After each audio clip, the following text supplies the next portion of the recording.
Hello friends, কী অবস্থা সবার? কেমন আছো তোমরা? আজকে ঘরে যত পদের মশলা আছে সব দিয়ে আমি লুডুস রান্না করব। লুডুস সেদ্ধ করে নিয়েছি। তারপর চুলায় বসিয়ে দিলাম একটি কড়াই। পরিমাণ মতো তেল, মরিচ, পেঁয়াজ সব ভেজে নেব। এটা হতে থাকুক। তারপর আমি লুডুসের ভিতর দিয়ে দিচ্ছি চটপটি মশলা পরিমাণ মতো, অনেক বেশি দেব না কিন্তু। তারপর দিয়ে দেব গরম মশলার গুঁড়ো, এটাও পরিমাণ মতো। অতিরিক্ত দিলে ফ্লেভারটা ভালো আসবে না। তারপর দিয়ে দিচ্ছি রেডিমেড মাংসের মশলা,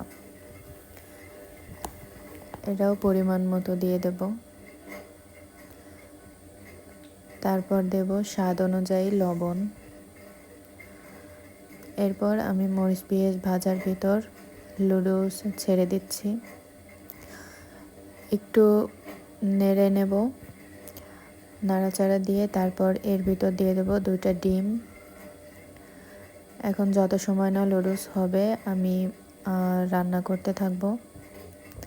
এই তো হয়ে গেছে আমার লুডুস রান্না। এখন পরিবেশনের পালা। লুডুসটা খেতে অনেক টেস্ট হয়েছে। তোমরাও আমার মতো বেকার ঘরে বসে থাকলে এরকম যত পদের মশলা আইটেম আছে তাই দিয়ে ট্রাই করে দেখতে পারো।